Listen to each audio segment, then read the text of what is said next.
Now, two other previous bands you were in, one might have been the Basement Band, but what about Voyager and Precious Metal? Did either of them do any recording? Precious Metal. Voyager was my high school band. Okay. No, we never got in the studio. Voyager is my high school band that we were together about 3 years. We won the Battle of the Bands 2 years in a row at my high school. My first year, I was in it 3 years. My first year, we came in 5th out of 7. But my junior and senior year, we won it. But yeah, that was all cover tunes. You know, I don't even think I had written a song yet. But yeah, that was mostly Zeppelin, right? Deep Purple kind of stuff. Precious Metal was after the band I told you with the keyboard player. Okay. I went back in the basement. Somebody got in touch with me from a band called Precious Metal, who originally TNT singer. Oh, Tony Harnell. Tony Harnell. Yes. I was having a brain fart. I was like, of course I know Tony, and I couldn't think of his name. You know, but Tony Harnell was the original singer for Precious Metal. That's right. And they went through some changes and stuff, and they were playing clubs, and that was the first band I got into that was actually out playing a club circuit. Which I only played with them for a few months, but we got to open up for like the best local bands. Mm-hmm. One of which was Cinderella. So, yeah, I got to open up for Cinderella every now and then for a few months, and that's when it started going around that Cinderella got a record deal, but only Tom and Eric were signed, and they were looking to replace the other two guys. Mm-hmm. And Tom came up to me one night. I used to, when we'd open for them, I'd run upstairs, get changed, run to the dressing room, change, and run right back down up front, watch Cinderella. And Tom approached me one of those nights, and he said, "You heard about what's going on?" I was like, "Yeah, I did. Everybody has." He said, "You feel like auditioning?" I was like, "Hell yeah." I was like, "I should be in your band." Mm-hmm. Turned out me and Tom lived like 5 minutes from each other. Never knew each other, went to 2 different high schools. But I knew Tom and Eric's wives. So I went to high school with Eric's wife and Tom's girlfriend at the time. Okay. So I just had a little in there. Right. Now, when Cinderella toured with Loudness and Poison in 1986, Loudness would sing Cinderella songs in Soundcheck. Was any of this recorded? Excuse me? When Loudness toured with Cinderella and Poison? In 1986, the Loudness guys were known for singing Cinderella songs at Soundcheck. I never caught that. Yeah. I'll have to interview them and you ask them that. You understand it was Cinderella and Poison that opened for Loudness? Yes, yeah. Oh, okay. Yeah. Okay. But I know there were a couple times they were in Soundcheck doing Cinderella songs, just for fun. You're testing my memory now. I don't know. I mean, it's possible. I think they were just making fun of us, singing, doing Shake Me. I don't even think they knew how to play it. They were just singing it into the microphone. Now on to my personal favorite album, Still Climbing. The band was on a major label, Polygram, but there was no video release and only limited promotion. What are your feelings to this day towards Still Climbing? And do you feel it was promoted correctly? No. No. It was the end of an era. This is a long story. It's one of my favorite records. One of them. We only made 4. I think it's my favorite record too. It was the most mature. Mm-hmm. It's the best playing I did. Yeah, absolutely. But yeah, it was the end of that '80s era, So this was like '94. Mm-hmm. So Nirvana and Soundgarden, Alice in Chains, all that stuff was coming out of Seattle. My theory is, with what they call hair metal now. Back then it was just hard rock, as far as I know. Mm-hmm. I don't recall anybody calling me hair metal, right.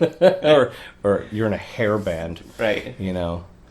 That that happened in retrospect. But you know, I mean, glam. I guess you could call it glam rock. I mean, the Warrants and Poisons of the world, you know, just took the hair and makeup so far that there was no place else to go but start at the beginning. And that's what Seattle bands did. You know, they stripped it down and started all over again. They look like 60s bands, you know, unkept, ungroomed, you know, no makeup, jeans and t-shirts. As where else are you going to go? And they stripped down the music too. So at that time, we were making Still Climbing. At the same time that was going on, everybody at Polygram got fired. Right. You know about that?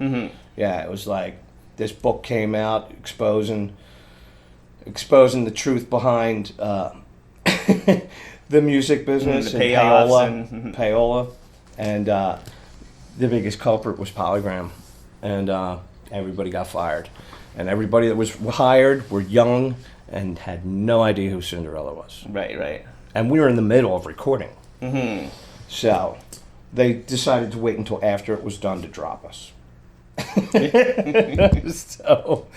so yeah. And somebody promoted. I mean, there was commercials. That's actually my next question. Funny enough, so they made a commercial, and then dropped us. I think they just fulfilled some obligations, and then said sayonara. Right. I know the commercial you were talking about. It was with Donald Logg, who was on the show Grounded for Life, and a greasy cab driver for MTV. And Tom and Eric get into the back of the cab in the commercial. Donald Logue. Okay. Yeah. Now, this commercial Yeah, did actually... he's on Gotham now. Oh, right. Oh yeah, he kept on acting. I'd love to see that commercial on YouTube or something sometime. I think I've only seen it once. Right. I think they probably only aired it once. Now, the artist George Rodrigue was in talks to do artwork for Still Climbing. He did the Blue Dog Absolute Vodka ads. Okay. Do you know if he was actually approached for Still Climbing? So he was the first person talked about to do the album cover. I have no idea. You know more than this more about this than I do. I have no idea. All right, one more on the Still Climbing topic. Now, a couple of the songs were older tunes, such as Freewheeling, Talk is Cheap, and Hot and Bothered. Did the band talk about re-recording any other older tunes for Still Climbing? Really? Yeah, we worked up some other songs. When Cinderella got signed, we had about 40 or 50 songs demoed. So we only used 10 of them for the first record. Right. The rest of them were never touched again. Until Still Climbing. Right. Until we were asked to bring some of those songs back. That's killer. I'm not sure. I can't remember if it was the band's idea or if it was the producer's idea. But yeah, we worked up a few songs. You know. I've always loved Fear the Dark. I know you didn't play on Fear the Night. Fear the Night. Yeah. I know you didn't play on that. that. That was cool. We used to open with that in clubs. That's right. Sometimes. Because that's right. I have some bootlegs from back in the day, actually, so I don't know if I know that, but yes. Like a couple old 86 shows. Now, Andy Johns was slated to produce Still Climbing, and obviously he co-wrote The Road Still Long. He did? He did. That's 100%. Man, I don't know. I mean, it's good. Okay. Did anything get recorded with Andy, do you know, that didn't make Still Climbing? No, they were all the same songs. Because I believe he did produce, actually, just The Road Still Long, which he also co-wrote, but that was it. I think he got a co-writer's credit because he kept trying to change Tom's ideas in this song, and I think he came up with one part. So okay, you know, interesting. Not to diminish, you know. I mean, Andy was a big influence on the band. You know, every step of the way. Some mostly good, but some bad. Right. You know? But you know, we tried to record that with him, and it just didn't. It just didn't work out for one reason or another. Yeah, we had to scrap that and start over. Did you meet Scott Baio on the set of Shelter Me? Scott Baio there? Because he was dating Pamela at the time. And he was on the set, yes. Oh, yes, that's right. I do remember that. Yeah. I do remember, and I called him Chachi. He was not a fan. He didn't enjoy that at all. I was like, hey, Chachi. He didn't get that. And then I felt stupid. Now, I love this idea, and a lot of bands do it, performing albums in their entirety. Did Cinderella ever talk about this? I had. Okay. I would have loved to have done, like, on the anniversary of whatever. I would have loved to have done that. But no. Now, the Cinderella live album, The Mohegan Sun, there were talks to be some new songs and talks to maybe have it on DVD. How come it never was on DVD? And Mohegan Sun? The Mohegan Sun live CD, yeah. We have a live CD from the Mohegan Sun? You do, I have it in here. Is it bootleg? No. Really? Frontiers, I'm going to say, top of my head. Really? Still Climbing's played live on it too, actually, which I didn't even know you guys did at all on that tour of, I forget the date the CD was released, but... Yeah, I remember doing that song live. I didn't know that. You guys share that to me. Definitely will. The only live CD I know of is the Key Club. Right, I have that one too, obviously. Right. Okay. You know way more about this band than I do. Now, Marilyn Manson came backstage to see Cinderella quite a few times and came to see the band. Did you ever get to chat with Marilyn Manson? Yeah. He was at the Key Club show, I know that yes, for sure. He came. Yes, that's where I met him. Right. Because we had the same tour manager. So, like, when they were on tour, he was with them, and when we always seemed to be on tour opposite seasons. Mm-hmm. So, yeah, I got to meet him there. I have a picture somewhere of me and Eric, Marilyn and Twiggy with my son, who's like 4 at the time, on my shoulders. Right. I had a great picture on here. That sounds awesome. But yeah, no, I stayed in touch with him actually after that. After that, when they were on tour and they came to Philly, I would go out and see them. One night I went out and saw them. They played Philly on Easter Sunday. Okay. And Marilyn came up on an upside down cross of TVs, at the beginning of the show. It's like, right. Geez, we're all going to hell. And at the end of the show, our shared tour manager, he's like, yo, the guys want to go out to a strip club. Can you... I was like, it's Easter Sunday, right?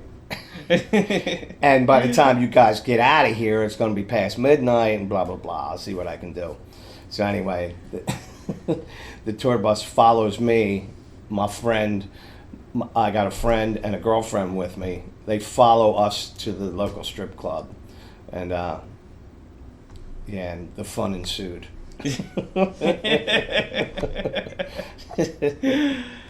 Well, that was a really fun interview. That's all I have. Cool.